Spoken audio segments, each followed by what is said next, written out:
Good afternoon, everyone. I'm Nick Brophy, your host and director of DAV Patriot Boot Camp. Welcome back to DAV Patriot Boot Camp, Caffeine Connect, a webinar series designed for the modern entrepreneur seeking to fuel their passion and drive for success. Just as a shot of caffeine boosts energy, this series stimulates your entrepreneurial spirit, practical insights, and key topics shaping the business landscape. And today we have a great program for you. One of our local experts and entrepreneurs, brought to us by Jill Morenz, the president, CEO of Aviatra Accelerators. If you're not familiar with Aviatra Accelerators, they're an all-women's accelerator program in Cincinnati focused on building a community where women can thrive, control their own destiny, build wealth, and make their entrepreneurial dreams come true. With nearly 10 years of nonprofit experience and twice as long as an entrepreneur, Jill is leading Aviatra Accelerators into the next phase of growth.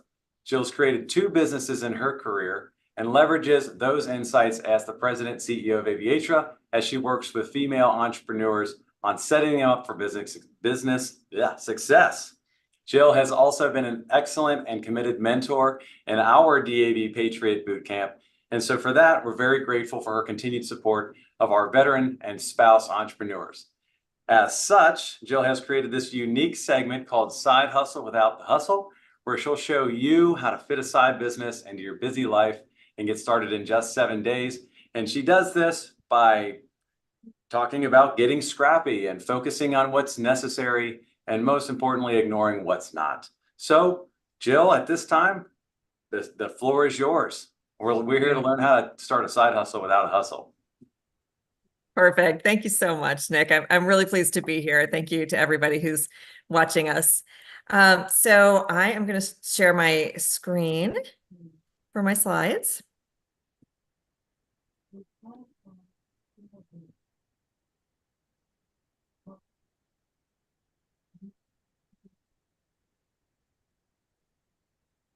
All right. So as Nick said, this is Side Hustle Without the Hustle, how to fit a side hustle into your busy life and set it up in 7 days. So there is a workbook. So I think that in the chat, the workbook there's a link to the workbook, so you can do that, or you can use the QR code here. You don't need to have the workbook to follow along with while we're doing the presentation, but in the future, I think it might be helpful to you to remember what we talked about and work through some of the decisions and the questions that are going to come up as we go. So here's what we're going to talk about today. So we're going to talk about why side hustles are great, which I very much believe, how to fit a side business into your life, and how to move forward, even if there's challenges along the way that make you, kind of get you off track a little bit, how to move through those things. And then also the 7 sets of decisions that you will need to make when starting your side hustle. So the Side Hustle Without the Hustle system is, as I said, how to set up a side business in 7 days. So those 7 days obviously don't have to be done right in a row, right? You can do them over a period of a longer time, but it's 7 sets of decisions and actions that you'll take. And then by the end, you'll be ready to start your business. So let's move on. So the plan actually for today is we're going to talk about all that stuff that I mentioned, and then I'm going to share some next steps for you. And then at the end, we will do some Q&A. So here is a question for you. And if you're on Zoom, you can answer in the chat where there's going to be some numbers. So hang on a second for the next slide. So my question to you is, why do you want to start a side hustle? Of course, besides making extra money. So you can answer in the chat with the number. So number 1, 2, or 3. So number 1 is you have a skill that you'd like to monetize. So think about that like, if you have, maybe you are really good at baking or doing IT stuff or making cool things out of wood, something like that. So that would be a skill that you'd like to make money from. Might be that you have a passion to share with the world. For example, my passion is helping people start businesses. Maybe for you, it's you learned how to eat and cook organically, and you want to share that about the benefits of organic foods, right? So maybe that's your passion. And 3, so you can put more than one number in. Maybe you're a 1 and a 3, for example. So 3 is I want to build my business for the future. So that's thinking a little bit longer term, right? You want to make money now, but also you want to have something that might grow with you and might eventually be your main gig. So let's think about the chat. So I can't see the chat. So our program manager and marketing strategist, Jasmine, is going to share if there's any answers in the chat. Looks like we've got a lot of 3s. Great. Love that. And a couple of 1s and 2s as well. That's wonderful. Thank you very much. So I'm going to tell you a little bit about myself. I personally am a 1 and a 2. So my first business, my degree is in interior design. My first business was called Design for Real People. And I was very much wanting to share this idea that good design and beautiful home should be accessible to people at all income levels. So that I started that full time and then changed it to a side hustle when I had my kids. And then my second business, which was only ever a side hustle, was called Sharp Blue Pencil. And I did writing, like a website copy and email newsletters. It was primarily email newsletters for other people. And so that one was turning a skill that I had into a business. And now, as Nick mentioned, I run Aviatra Accelerators, and we offer education, resources, and community for women entrepreneurs so they can start their businesses and grow them faster and with more confidence. So let's talk about the difference between a side hustle and a second job. So if you have any thoughts about this in the chat, please put them in. I'm interested to hear what you think about the difference between a side hustle and a second job. So a lot of times people think of, like, for example, driving Uber as a side hustle, which it kind of is, but it really is working for someone else. So it's actually, I would say, technically a second job. Does anybody have any comments in the chat, Jazz? No, nothing yet. Okay, I'm going to move forward, but I will tell you that when you said that there were a lot of number 3s in the chat, people who want to build a business for the future. This is what we're going to be talking about today is building a business of your own that can help you reach your goals and that fits your lifestyle and your interests. So I really believe that starting a business as a side hustle is the best way to take control of your future and build something that's yours, because it reduces a lot of the risk and a lot of the stress that comes if you were just to try to build a business and not have any other source of income at the same time. So if you start as a side hustle, you have your day job, and that's some income that's helping you pay your bills, and the side hustle is extra money, and you can grow it or leave it as a side business as you wish. But it just does reduce a lot of that stress that you have if you're trying to, pay all of your bills with your side hustle. Kind of exciting, the whole thing, right? Starting a side hustle. So I do want to talk about some of the things that come up. You might be excited really right now about starting your business, but life happens and things come up. And so I wanted to talk about some of those things, the most common reasons why people don't end up starting a business. So I did some research on this. So these are people who want to start a business, but for some reason don't end up doing that. So I'm going to go through the reasons, and then we'll talk through each one in a little bit more depth and give you some strategies for overcoming these obstacles. So the first one is lack of funding. Fear of failure, that's a big one. People who feel overwhelmed or not sure of what they should do. Too busy, right? Like that's a big one. That's part of what the name of this workshop is, how to fit it into your busy life. And then a lot of people just don't know if they have the right idea and are reluctant to move forward without knowing.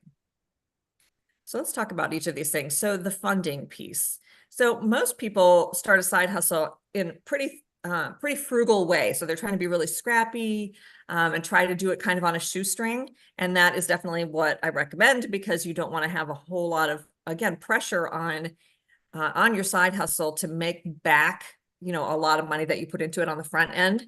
So if you have a startup costs that are a little bit higher, maybe you can borrow money from family and friends for a little while.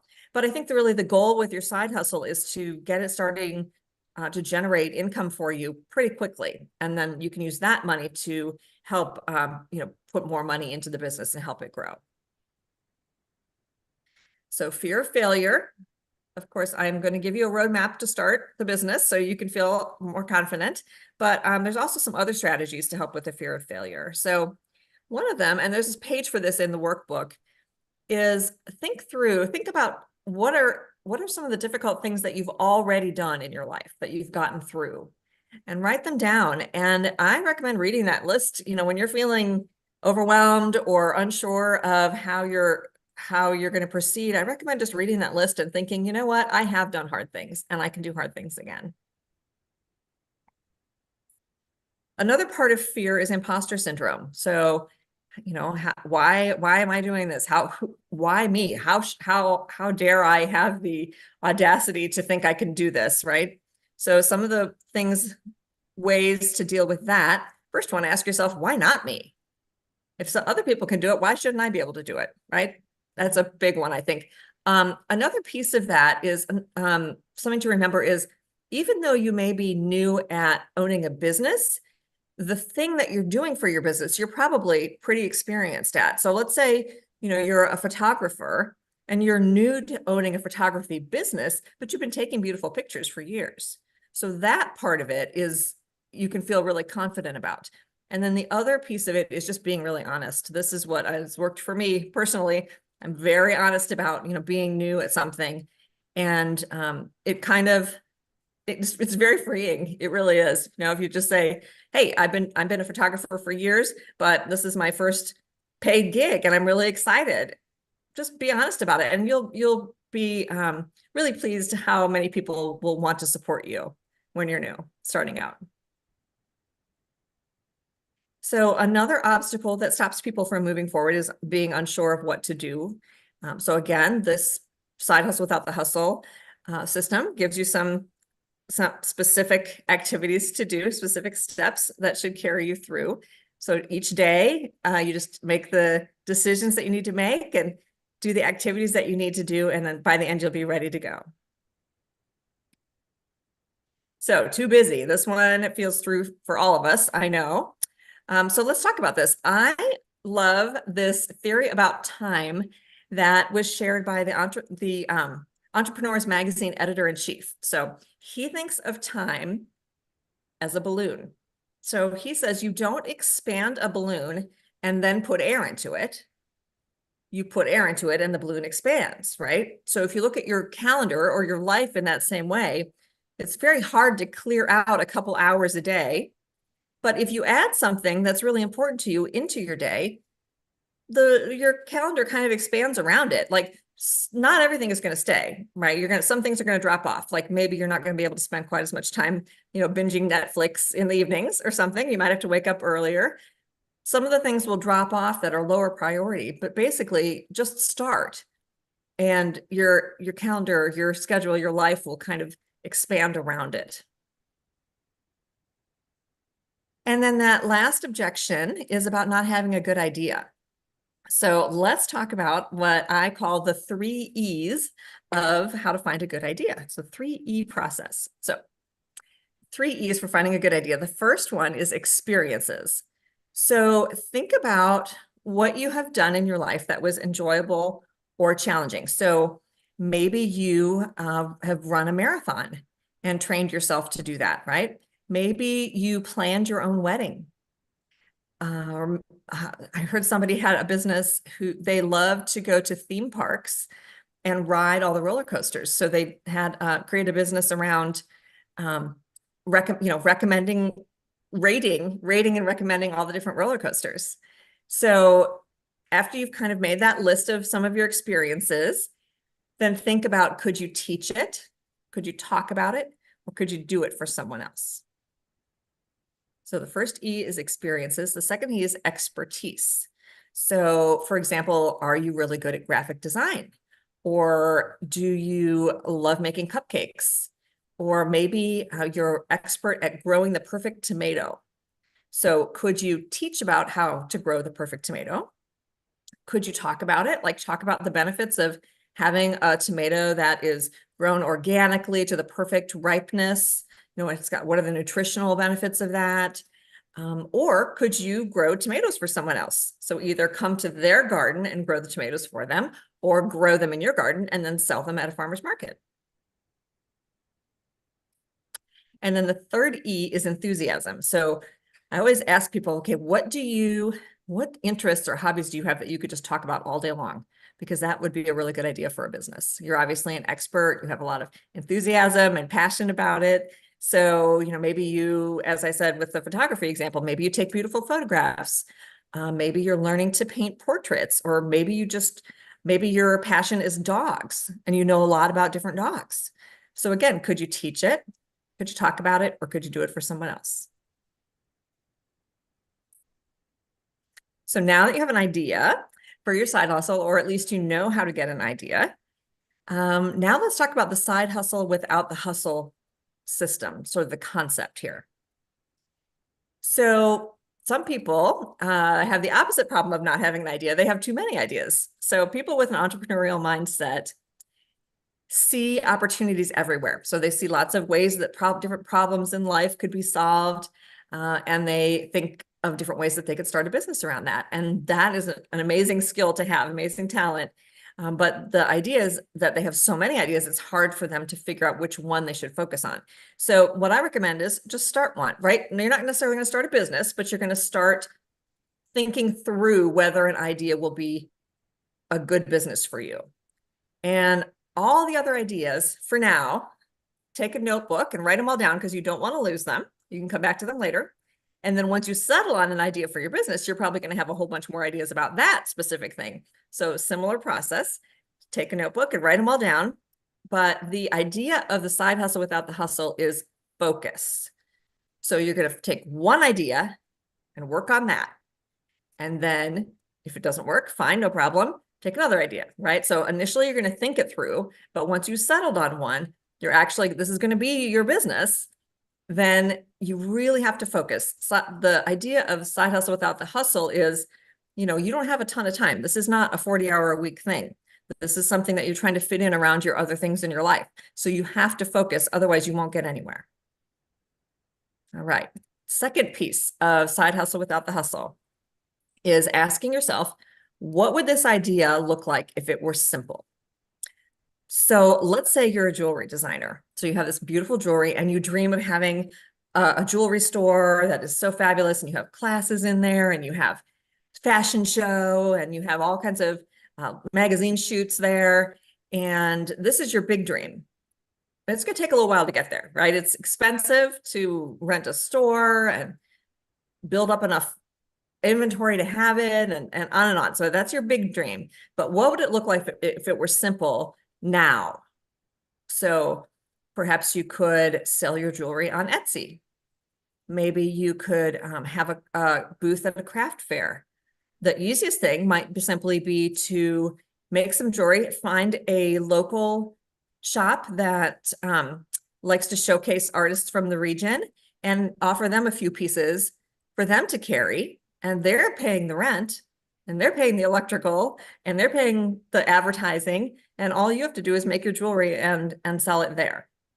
So that's another piece of it. Take your big idea and scale it down to start with for your side hustle. What would it look like if it were simple? And then the third piece is think like a scientist. So you know how when a scientist has a theory, so they have a theory, and they want to see if it's true. So they do some experiments. And if the experiments show that the theory wasn't true, they go, oh, well, that wasn't true. Let's see, maybe it's this instead. And they come up with a new theory, and they do experiments for that. And the key to that is they don't have their whole heart in the success of their first theory. So this is what I want to encourage you to do when you're starting your business.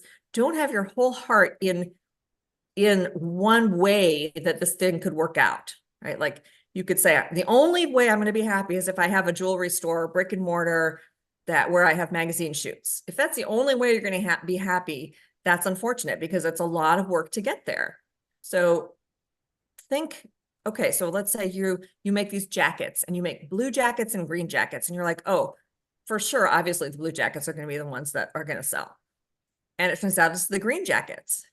Well, if you just give up and go, well, I wanted to make the blue jackets, forget it, I'm not making any green jackets. Well, then there goes your business. So the idea is not to have your whole heart set into that, be able to pivot. And that's one of the best things about having a side hustle, is that because you're not relying on all the money that you make with your side hustle to pay all of your bills, you can be much more nimble and you can change. Oh, well, okay, my customers want green jackets. Okay, I'll make green jackets, right? So think like a scientist so that your whole heart isn't in something working out in one specific way and you're more flexible. Okay, so now you have an idea, and we've talked about strategies on how to fit a side business into your busy life and how to combat your fears and the importance of focus and thinking like a scientist. So now let's get into the 7 days of decisions and actions. Okay, so I want to start with this one-page business plan is in your workbook. And I like to start with it because as you go through the 7 days, you will be able to fill all this out. So a lot of times people think of a business plan as something like a really complicated document with lots of spreadsheets and everything. And I will say that if you're going to get like going for a loan, it probably should be that complicated. But right now we're just doing this 1-page business plan, very simple. Basically, what are you going to sell? Who's going to buy it? How much are you going to charge? Right? Like super basic stuff. And I will point out that at the very end of that business plan is this piece that says, I will consider my business a success when. And so I really want you to think about that. Again, this is not your big dream goal. This is your little dream goal. This is for your side hustle. When will you consider your side hustle a success? When you have 3 customers? When you made $1,000, right? Like, and this, I don't mean stop at 1,000, right? Keep going. But it's helpful to have some realistic goals that you can actually meet so that you really feel like you feel that momentum, like this is going to work. I can do this. So I encourage you to think that through and kind of have some realistic goals. So day 1 of the 7 days. So day 1 is your idea and the problem that it solves. So we already talked about your idea. So you have that. So you write your idea down in your workbook. And then let's talk about the problem you solve. This is so critical. So a lot of people, not a lot of people, I would say some people start thinking about the business that they want to have by thinking about the type of people that they want to have as their customers. And I think it's actually a better idea to start thinking about what problem you want to solve. So I don't know if you've heard the saying, every business solves a problem. So it's really true when you think about it. And we're going to talk about problems and solutions, and then we're going to dig a little bit deeper. So there's big problems, and there's medium problems, and there's small problems. So big problems, we have an example of one of our Aviatra alumni. She's making, this is a big problem.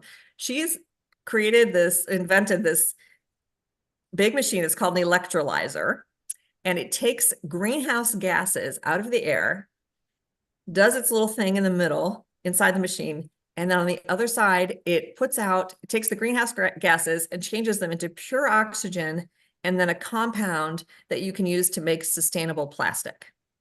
So it's like a big problem, right? Like fixing the greenhouse effect. Amazing.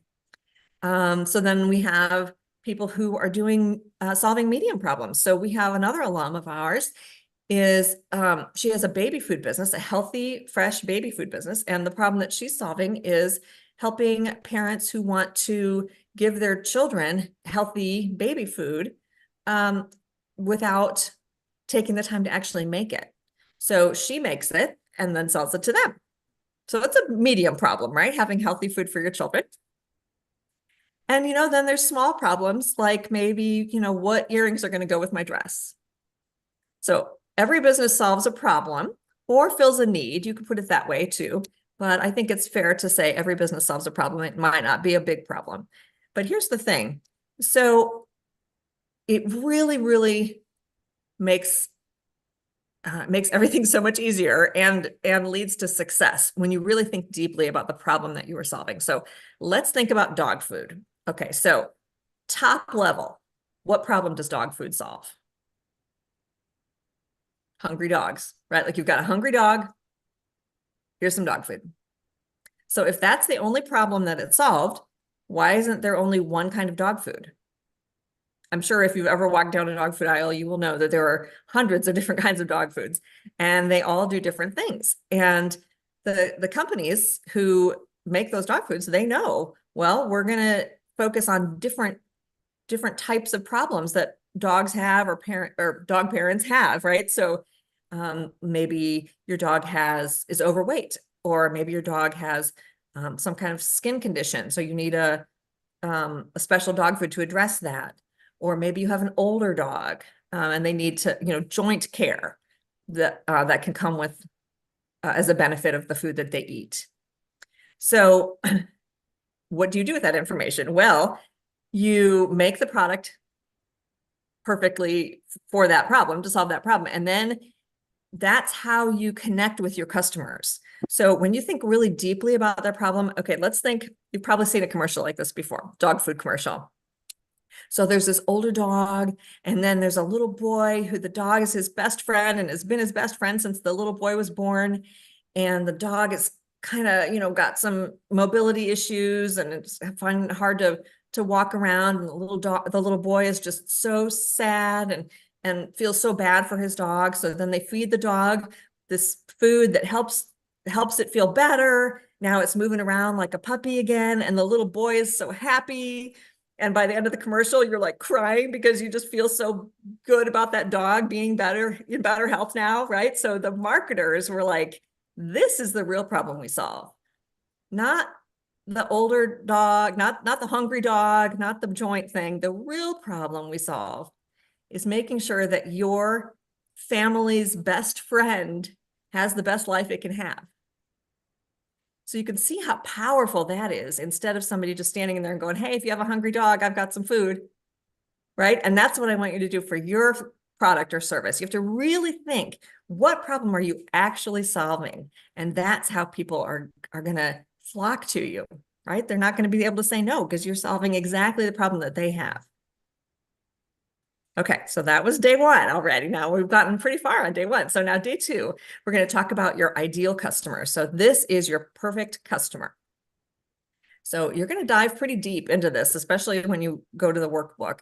There's a lot about this. So it kind of sounds silly, but it is absolutely critical. And big companies like Ann Taylor, Vogue, so many other companies do this. They do this down to, they come up with a name for their ideal customer. So let's talk a little bit more about who that could be. So your perfect customer could be somebody that you make up. So let's say that you're a wedding photographer and you have this, especially when you're in a new business, you probably have to make up a customer because you don't have any yet. So you're going to make up, it's a new wedding photography business, and your ideal customer that you're making up is a bride who is very chill. She loves you, loves your work that she's seen, and she thinks your prices are very reasonable. And she's like, I'm going to let you handle all the photography and thank you. Right? Sounds like a very perfect customer. So it could also be your perfect customer. It could be an actual customer that you've had who was really like that. Could also be a composite of several different customers. So maybe one of the brides was really chill and didn't, was the opposite of a bridezilla. And then another bride was a little bit more of a bridezilla, but you're going to ignore that part of her for this purpose. And you're going to say, well, she didn't have a problem with my price at all. So you combine those two brides and that's your perfect customer. And your perfect customer could also be an earlier version of yourself. So that could be, let's say, if you're a fitness coach and you used to be very unfit, and then you figured out a way to, a regimen, and now you're really buff. So when you're talking to your customer, you're not talking to yourself as already really fit. You're talking to the person that you used to be when you wanted to get fit, right? And the whole reason that we're digging into our perfect customer is so that we know how to talk to that customer when we're selling to them, and we're marketing, when we're thinking about the types of products that they need. you have to have that perfect customer and you're designing kind of everything around them. So the perfect customer is the person who has the problem that you're solving. Okay. So let's talk a little bit about why you should care. I have a little story for you. So when I was doing my sharp blue pencil business, doing the email newsletters, I worked with a woman she's an artist, and her name is Susan. And she made these really cool digital art pieces of muscle cars. So like Ferraris and Mustangs and stuff like that, really cool.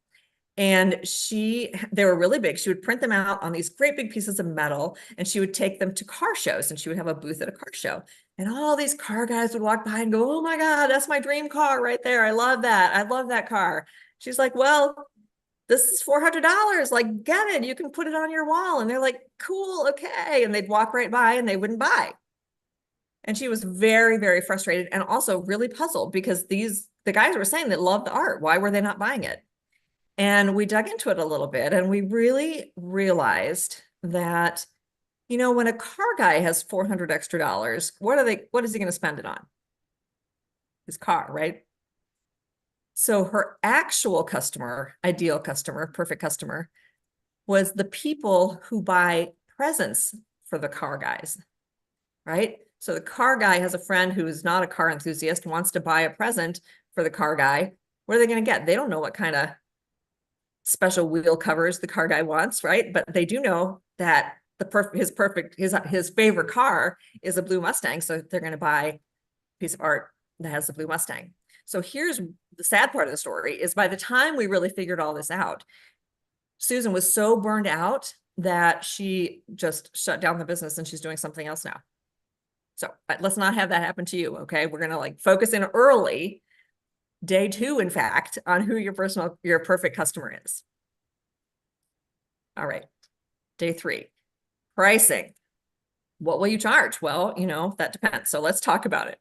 So here's 3 common pricing strategies. This is pretty high level, but you can dig into this.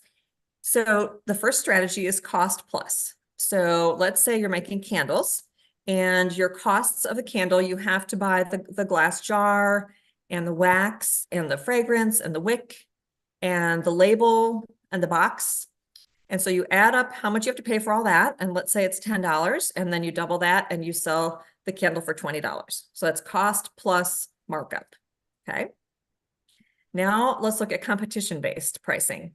So if you are at a farmer's market and there's 2 other people selling candles at the farmer's market, and they're selling their candles for $10 each, and yours candles are $20 each, the other people at the farmer's market are going to be like, I think there's something wrong here. Like, why would I pay for $20 for a candle when I can just go to this person and buy a candle for $10? So you have to know your competition. Now, there's a couple ways you could go with this. You could lower your price. In order to do that, you would have to lower your markup or lower your costs. Or you could start positioning yourself as a luxury candle, right? Well, my candle is different. It's better than the $10 candles.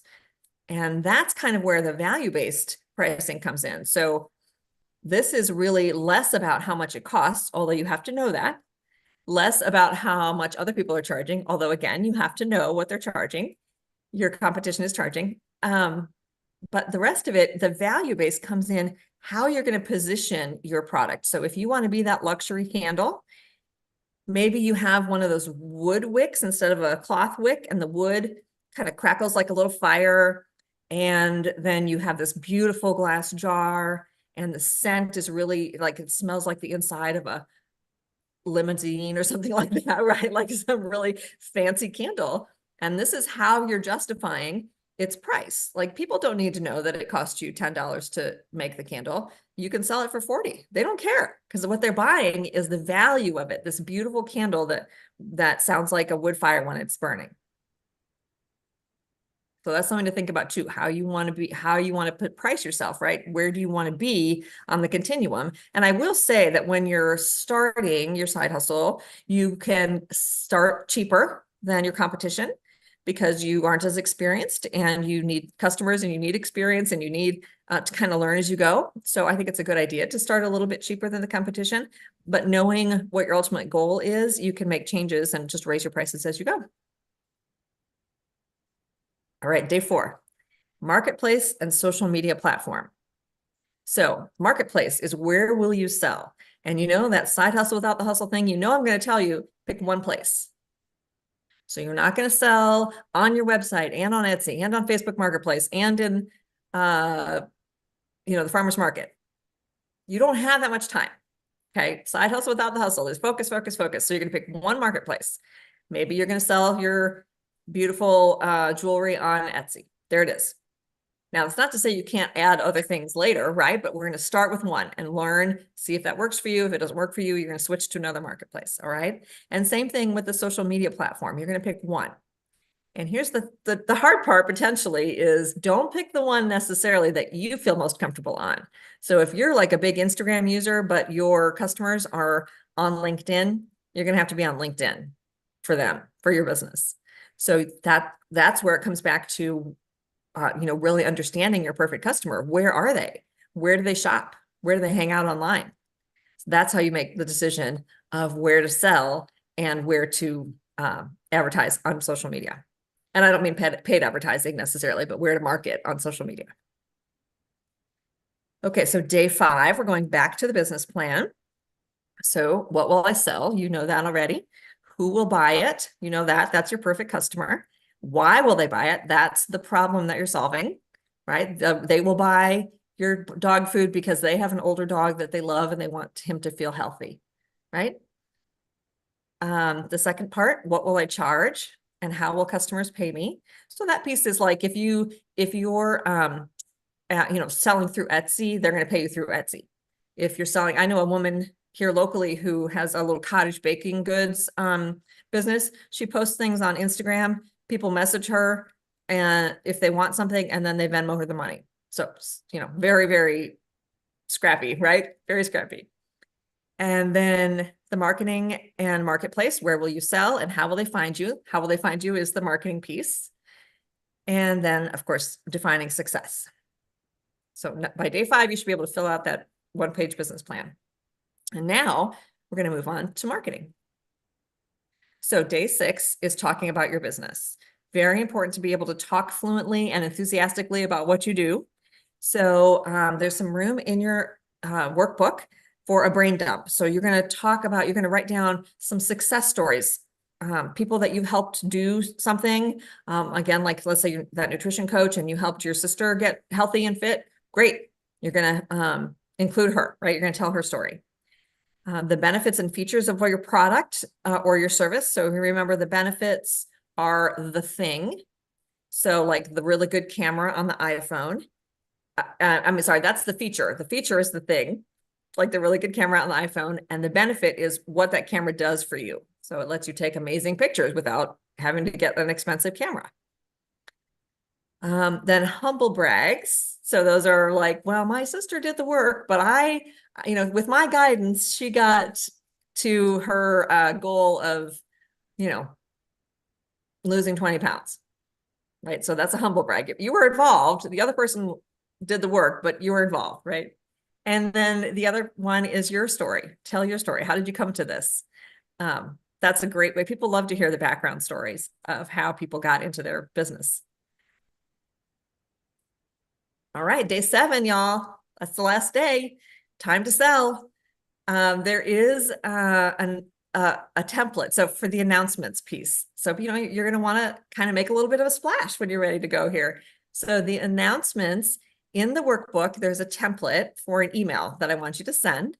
It's the way that it's worded is encourages people to help you rather than to make them feel like you're selling to them or pressuring them. So I really encourage you to take a look at that. Then, hey, congratulations, you have a business. So going forward, day 8 and beyond, you're going to test, just like that scientist, you're going to see what people want, how they're reacting to your pricing and your products and all that. And then you're going to make changes based on that. And again, the beautiful part of having a side hustle is you're very nimble. And then you're going to keep going. You're just going to keep doing that. Test, tweak, repeat, right? I've talked to a lot of business owners and they all tell me without exception that after a few years, the way their business looks now is not the way it looked at the beginning. They've made changes and grown and changed the business in reaction to the things that they learned about themselves and what they wanted to do and the things that they learned about their customers. So I'm excited to hear about how you're feeling, whether you're like really pumped and ready to go. Maybe though, you're feeling a little hesitant, like not quite ready to go yet. Other things you might be feeling, maybe excited but nervous, overwhelmed, unsure. Maybe you want to learn more. And I know for sure that you want the best chance of success. So this workbook is very helpful. I hope you find it helpful. I hope you found this presentation helpful. I do have a next step for you potentially. So we have a program. It's a digital program, all online, and it's called From Daydream to Launch.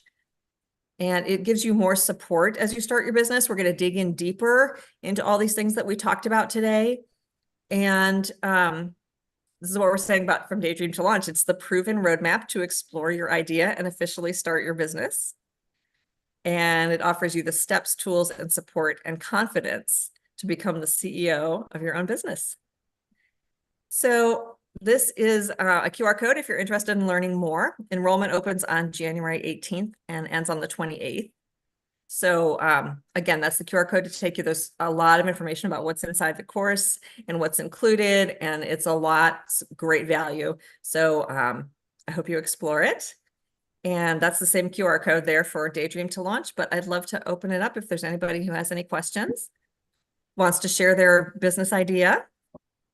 Well, first, Jill, I want to say thanks because that is a ton of information and frankly, pretty scrappy information, right? To get started.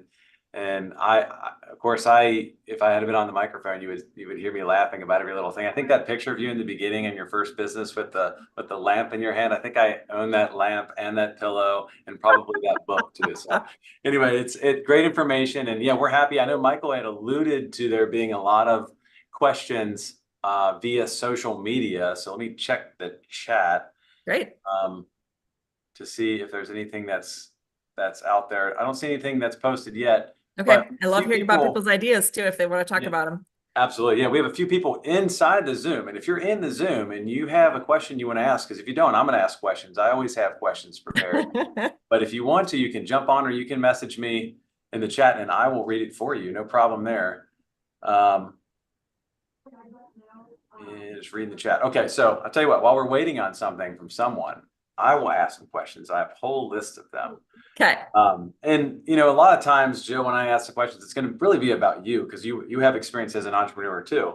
So your first side hustle was probably a side hustle in the beginning and turned into a full business. And I know that's probably, and that's a lot of times what happens with a side hustle is while we explore whatever the reason is, whether it's an interest or a passion or something we want to monetize, we're always wondering, how do we make it, or how do we know when it's ready to become a full-time gig? Yeah. What was your experience with that? So my experience actually is the opposite. It was a full-time gig and then I turned it to a side hustle. But I think that the best way to handle that is to kind of set yourself a specific goal. So for a lot of people, it's when I start making as much money with my side hustle as I do with my day job, then I will switch. I will say that does put a lot of pressure on yourself because in order to make as much money in your side hustle as your day job, you are probably putting a lot of time into it. So what I would say, and that's perfectly fine if you want to wait for that, or sometimes other people start saving most of their day income, or alternatively, most of their side hustle income, and they save that for a little nest egg that they can then, draw from until their side hustle income, now full business income, is at the same level as their day job. So having yourself kind of a financial runway like that is really, really helpful.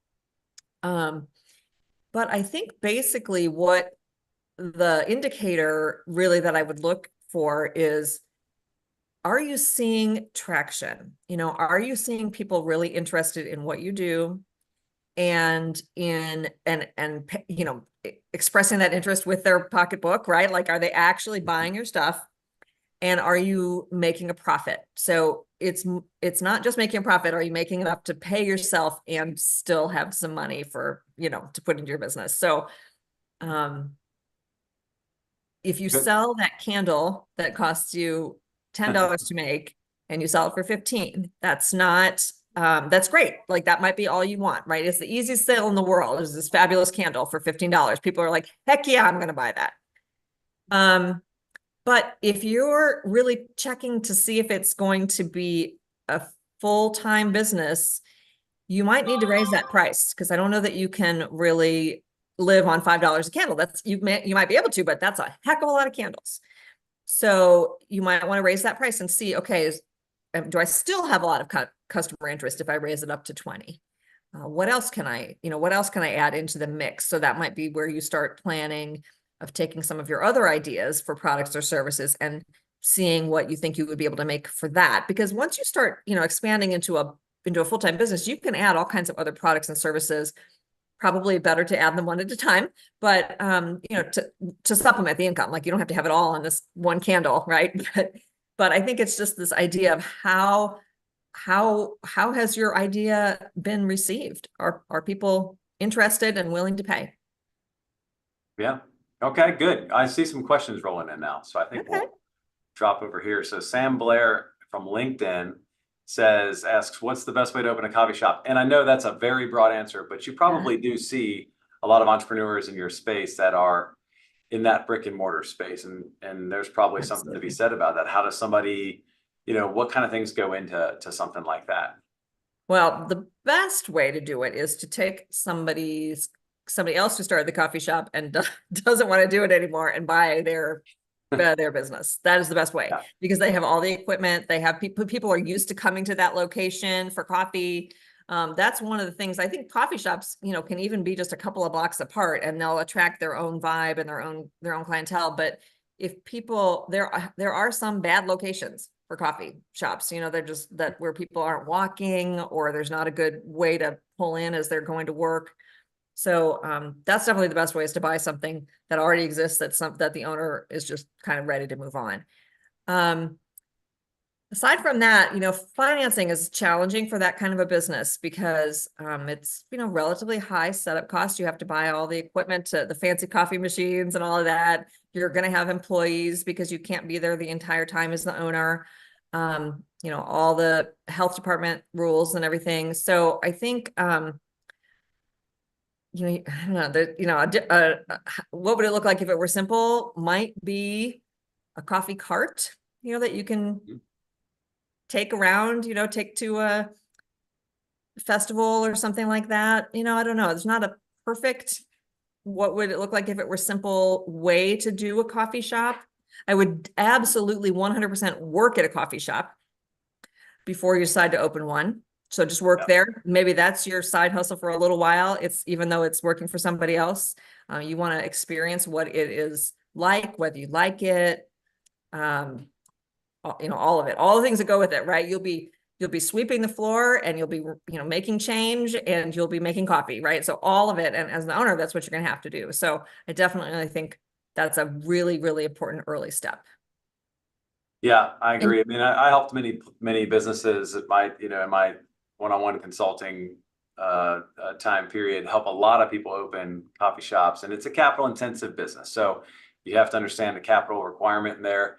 And it's not necessarily fundamentally any different than any other business. It's just that some businesses require more capital than others. Some And more require people. more IP than others, so Yes. there's a lot of things to understand, and especially a brick and mortar, a lot of local rules and regulations to pay attention to when it comes to that, though. So we would Nick, move on to another. if I may, Say that again? collaboration is always such a really great opportunity, right? So in the way in which, if two people have, if you have a business, maybe like there's the hotel in Covington, right? Where if you can get your coffee shop in a place that people are already trafficking, then there's often, that's a great idea. good place to kind of sneak into, and not sneak into, but collaborate with. Yeah. Thanks, Jasmine. That's a great idea. There's our convention center has a spot for a coffee shop that doesn't have one right now. So that would be a great opportunity to look for something like a situation like that. Smaller, you don't have to pay the whole rent. It's just the rent of a small space. Yeah. Great idea. Yeah, absolutely. And you had mentioned a couple different marketplaces, Etsy being one of them. There's hundreds of them, if not thousands of them to consider. But Michael Murray from LinkedIn asks, do I market products through a third party like Etsy? I mean, what are, I guess the bigger question is, what are advantages to Etsy? I know, there's some marketplaces that are made for certain types of industries as well. That is true. Maybe something to talk about. So I would say there's a huge advantage starting out with using a third-party platform. One being that they are drawing, they are spending tons of money to get people onto their website. Etsy does a ton of advertising and pay per click and all of that, so you don't have to pay any of that. I mean, you have to pay some of it when they take the fee, right? But there's always going to be some kind of a fee associated with it. So don't get hung up on that piece. You're still going to make part of your, you just have to price it properly. So putting it on there is the other part of having, in addition to having that third-party platform bring people to there, it's a discovery platform. So people are going to find you who never would have found you, and you never would have found them. They're going to find you on that platform. Now, the downside is, if you've ever been on Etsy, as an example, it says, oh, you're looking for this, kind of a necklace pendant.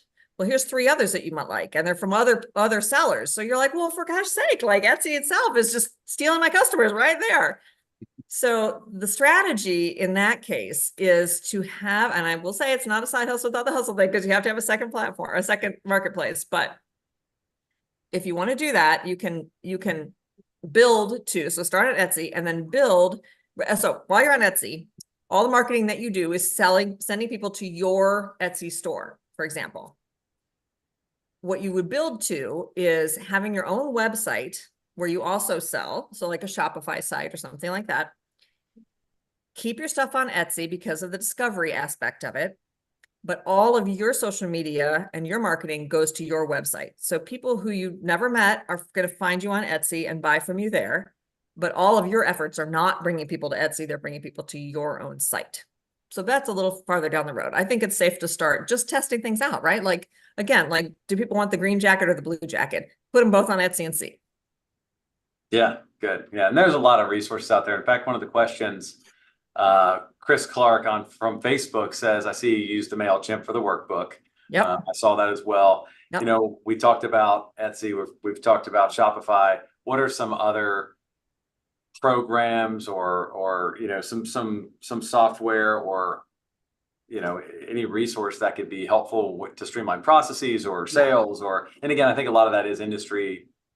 It's an industry intelligent, really. Yes, that's true. But what are some other things that you've come across with some of your entrepreneurs that you've worked with?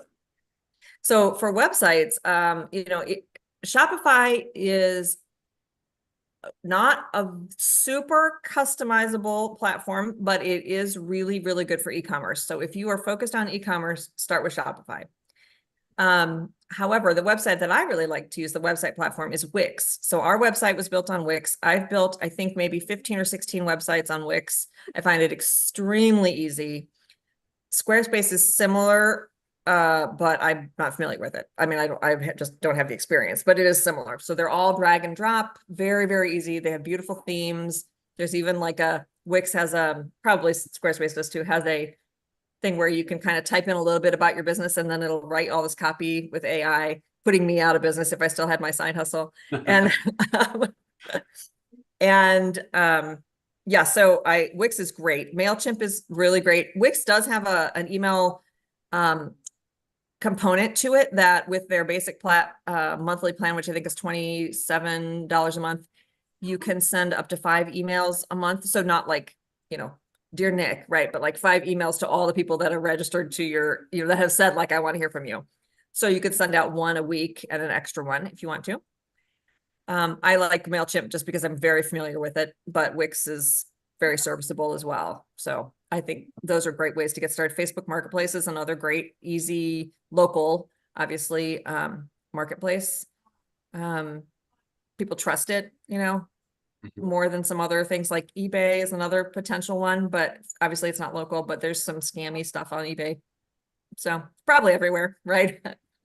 I was thinking, if I could add to it, I was thinking, there's a lot of, you mentioned kind of some sites will come with a email marketing type of a software, kind of like a constant contact or something like that. Some will come with a database component, so you can use HubSpot and you can use Salesforce, and you use all these different things that are out there that it really is going to be defined based on, who you're reaching and how you're reaching them and how you want them to reach back to you. So, and then of course, if you have a tangible product, an e-commerce or whatever the case may be, and how you pay, how that stuff is paid, transacted, and inventory, there's all these little variables that go into it are really going to drive that. So, for someone who's out there who's thinking about these things, that's probably a deeper conversation, a little bit of a research on your end and frankly, asking around. I mean, ask people who who are in business, or go to networking events. I think that's a large component. You can figure out a lot of information. Some people might call that a little bit of market research, and that's a little bit of an intimidating term, but I think it's so true, whether that's you're working at the coffee shop to gain experience and knowledge about opening a coffee shop. In fact, I have a story about that with a food truck, but there's, those kinds of things. Really, you can discover stuff you can't find on Google by just talking to other people who are in that space. So the one thing I will say is I would encourage you not to let the research about what platforms you're going to use prevent you from actually starting. It is such a deep rabbit hole that you could go down. I really encourage you to just do a little bit of research and then just make a decision. You can go back and change it later. And the cost associated with it, because I mean, you can get hung up on, this little cost and this little cost. Just do it and you figure it out. And things are all hypothetical till you do it. And that's right. You can always adjust. In the military, we say adjust fire and change direction if you need to. So one last question. We're going to move on to some closing announcements. Okay. So William Buttman from LinkedIn. I know I didn't get to everybody's questions. I'm sorry. But William asks, what if you're selling a professional service versus a product? Because there is a distinguishing factor between service and product. So, one of the great things about that is that your startup costs are basically nothing, right? So that's great. I think for you, the most important thing is to deep dive into what problem you're solving for people. And again, like, okay, what problem am I solving? And then who has that problem? So those are the two things. And then the third piece, particularly for a service, is what is the triggering event that makes somebody actually need to hire me? So for example, let's say you're a graphic designer. Okay, what is the thing that or let's say you're a website designer. Okay, great. Well, what's the thing that somebody's going to need the triggering event? Well, their website went down and they hate it and it's overwhelming, or they don't even have a website, right? So those are some triggering events. So again, what problem are you solving? Who has that problem? And then why now? What is happening in their life right now that makes them need your services? And that is what your marketing talks about. Then just talk about that all day long. And people who are at that point, who have that problem right then, are going to see you and thank the heavens that you're there for them. Yeah, and while we're a consumer economy, right? Whether that's buying products or what, services are one of the largest areas of consumption. I mean, you have a service. It may seem like an alternate route. When you think about, I'm not selling a product, I'm selling an idea or my service. It's the same analysis. It's just a different targeted audience, and it's a different reason, a different why. So great feedback. And Jill, of course, I want to thank you and your team, because you have more team members that are not here with us, but Aviatra's team, always happy to have them as part of our crew here at DAV Patriot Boot Camp. And thank you so much. As I told everybody in the beginning, I mean, while you're a Cincinnati-based asset, a Cincinnati-based program, there are I think it's important to note that there are other types of programs like yours across the country too that can help female entrepreneurs, veteran entrepreneurs. Like we're all about spreading that knowledge across our community. So thank you for being a part of our team, and of course, thank you for being a mentor in our program as well. Absolutely. I know and I will say our Daydream to Launch program, although it's targeted toward women. It's at, the material is the same for everybody. So please don't feel that you have to be a woman to, take advantage of that program. It's a great program, and everybody will benefit from it. Great. Yeah. Also want to throw out some special thanks to all of our attendees, anyone who's registered, anyone who's on the Zoom, those of you out in Facebook and LinkedIn land. Thank you all for attending, and also for those of you who are watching YouTube after the fact. We're always happy to have our community growing and growing and growing, and that's what it's about, is spreading this knowledge. And before we part ways, I got a few announcements. Actually, I have more than a few today. For those of you who are familiar with DAV Patriot Boot Camp, we still are accepting applications for our next cohort, which is in February 7th through 9th, and just next month, a few weeks away. So you can apply for that on our website, patriotbootcamp.org. You also will see that our next program is launched on there as well. So if for some reason this one is full already, then you can apply to our May program, which is May 15 through 17, 2024, also here in the Cincinnati area. So look for those. We're always on the lookout for more mentors like Jill. And if you have something you want to share, something that you have to give back, we have an application process that's also on our website, patriotbootcamp.org. Visit us there. And also mark your calendars for our next Caffeine Connect, which is scheduled for March 14th. And we're going to be meeting with an Army veteran, Kristen Sargent, with Sargent Initiatives, who works in the defense innovation sector. So she'll be teaching us on how to get started building a defense tech company. So that could be a pretty interesting one for many of you out there. And then if you're interested in giving back to DAV Patriot Boot Camp, whether that's volunteerism, whether that's monetary, you can always connect with us, so shoot us an email, or find us on our website, patriotbootcamp.org. And lastly, we always want you to join us on social media, on primarily Facebook and LinkedIn, but we're also on the gram at DAV Patriot Boot Camp. Please follow us there. Stay up to date with interesting things like Founder Friday, which will be posting a new Founder Friday tomorrow, where you can see who's going to be next, who are we going to highlight next. So with that, Jill, thank you again. Thank you, everybody out there in the world of cyberspace. And until next time, activate, mentor, create, and grow.